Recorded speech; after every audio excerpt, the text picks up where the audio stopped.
There is no doubt that the whole FouseyTUBE July 15th debacle will be remembered in YouTube history as one of the best sequence of events ever. With everything that he'd post on social media, the music video that was supposed to save the world, oh fuck, my apologies, did save the world, and then of course all of this leading up to the Hate Dies, Love Arrives, with headliners including Drake and 6ix9ine, and of course we can't forget Lit Poppy.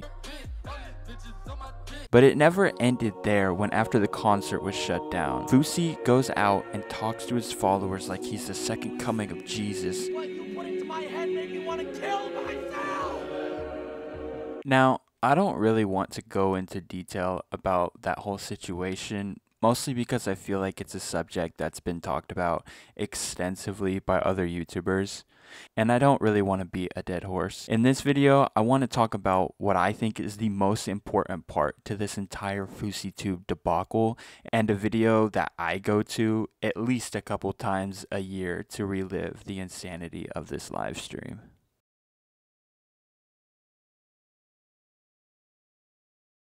It's July 16th, after the concert was cancelled.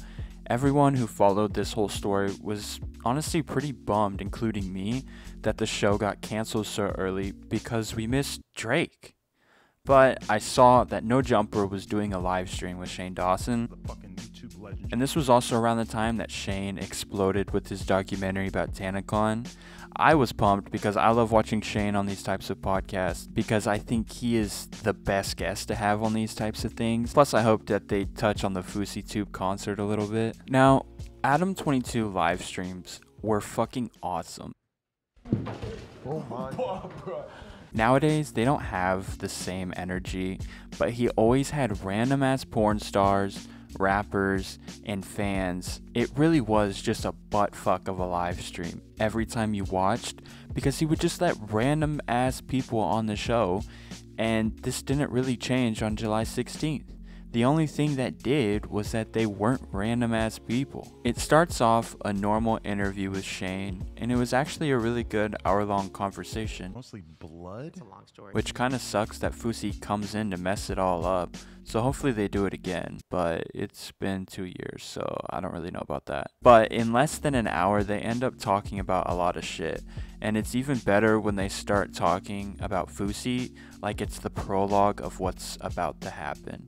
We shouldn't talk about FouseyTUBE. No, we should definitely talk about FouseyTUBE. All right. He said he might be coming later tonight as well. I have an Uber. I gotta go. And then God himself rose, walks in the doors, and his followers are stunned by his presence. This makes a lot of sense. Wow, Fousey is here. I mean, it's a once-in-a-lifetime experience for Rose himself to be in the flesh in the same room as you. Right off the bat, in the words of Fousey, I was getting some weird energy vibes, bro, from whenever Fousey interacted with Shane. I'm very into this. The whole time they sit together, he would just bring up the most random shit. And I couldn't help but think that this is the perfect example of Fousey being that one guy at a party that comes to you and ends up talking to you about his millions in Bitcoin investments that he's going to use for his brand new Broadway show for 4 hours until the homeowner finally tells you to get the fuck out of the house because you're the only two left and it's 3:30 in the morning. Anyway, this part of the video I think is the most unimportant some odd minutes I've ever watched, just because Fousey is literally rambling the entire fucking time. Adam won't say anything, but that doesn't really matter because he's mostly the moderator who shouts gang gang every 30 minutes, and then Shane is too nice really to interject when he says something dumb as hell. So he ends up just rambling for so fucking long. I'm off social media today, obviously, because I'm protecting my sanity and energy. And I'm just waiting, for the story to tell itself. What? But at the end of the day, I do think it's a good part to watch because it makes you appreciate Keemstar and Sam Pepper when they finally come from the depths of hell to stop the nonsense. And even then, the rambling just doesn't end.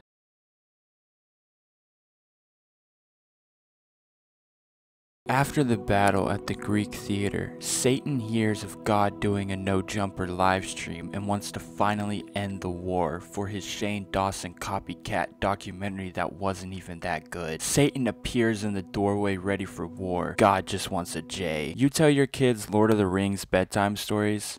Fuck that. I tell my kids about the battle of good and evil between Rose and Keem. That's how life works. Oh, shit. Keemstar in the fucking building. Chris, can we get another mic? At this point in the live stream, my balls were absolutely swole when I saw that fucking Keemstar was there now. I just knew that he would challenge some of the shit Fousey has been spewing on about for the past hour, at least a little bit. That's what I feel like is happening now. Keem pulled up. The energy, he felt it, he's here.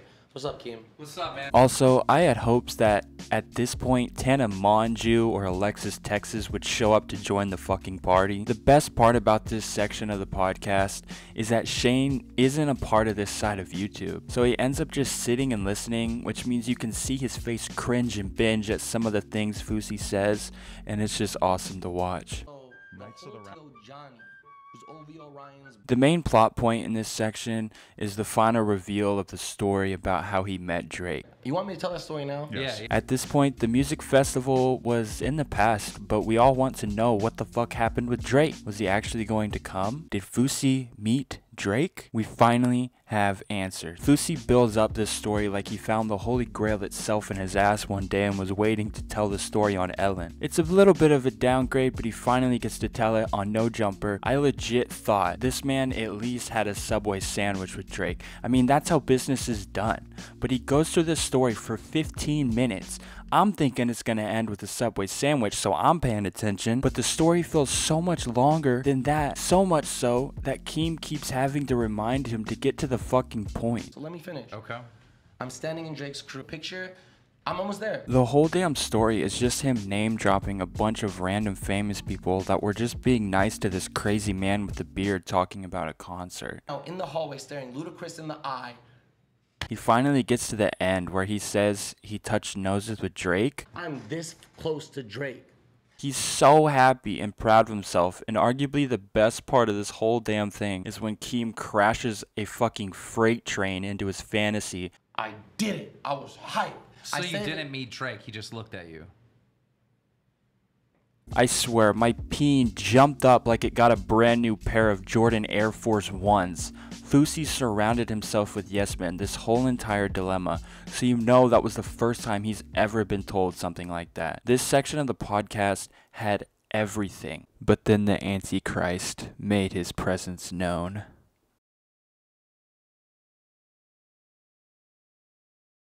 After all hope is lost, and Satan and Shane have left the battlefield of on some shit, God meets his final and most embarrassing battle of them all. Sam Pepper in this bitch. Ice Poseidon in this bitch. At this point in the live stream, I didn't think it could get any better. Keem just left and Shane left a while ago. And guess who's still there talking about Bitcoin and changing the world with his Broadway musical that challenges Western ideals? I forgot to say what I was gonna say. About Tyler Perry. Oh, he told me. Fousey. And then the most random human being I would have never guessed, but also makes a ton of sense to show up, Sam fucking Pepper with his teammate Ice Poseidon make their presence known. To be honest, I don't even have to say shit about a lot of the stuff in this section because it all speaks for itself. Just like every interaction, Fousey has to mention the fucking energy. Keep streaming. We have energy here. I swear, you see that shit in nightmares. I highly suggest, if you watch any part of this podcast, it's this one. Sam Pepper absolutely breaks Fousey. Bella Hadid in my DM. Yes! No one can! The reason Sam shows up is to explain the whole situation that went down, with Fousey's security saying that he was the one that caused the bomb threat, which apparently even got him arrested. When's the last time you were arrested? The best part about this is that Sam goes into great detail about the story, and it ends up being about 15 minutes, just like the Drake story. But the whole time, Fousey is telling him to get to the point and isn't even listening. I don't know his name. Get to the. No, like, no, it's all what's this relevant. going on for? Like, No, it's all. Even though Sam's is times more important than touching tips with Drake. Oh, woe is me, suck my dick, I love the contradictions. I will give Fousey this. After Sam's story, he does apologize to Sam about some stuff in the past, but at the same time, you have to think about that he knows he's on camera right now, and he could easily just be doing this to make himself look good, which gets fucking thrown out the window in about 5 minutes. I'm worried for you, and that's how I told you what I felt about you. And I still love you, and I can stare at you and say I love you. The entire argument is amazing between them because it's just full of contradictions of telling the world to be positive and then turning around and screaming at a dude calling him beta as fuck. I'm a fucking champion. No, You're beta as fuck. I'm an alpha. I'm a lion. That's a yikes from me on that one. It really shows how big Fousey's ego is. And when Sam calls him out on that and says the man is irrelevant and a meme, you would have thought that Sam murdered his mother and took their milk from the fridge and left it open. Because I'm a real man and I don't need yes men on the internet to tell me who the fuck I am, you little bitch. This is a WWE guy. Put Thank the you, mic bro. down. This is what happens when someone finally calls him out on the shit he says.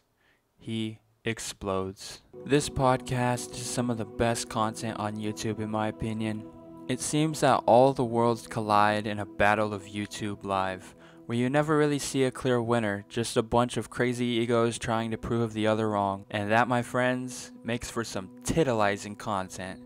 Am I right?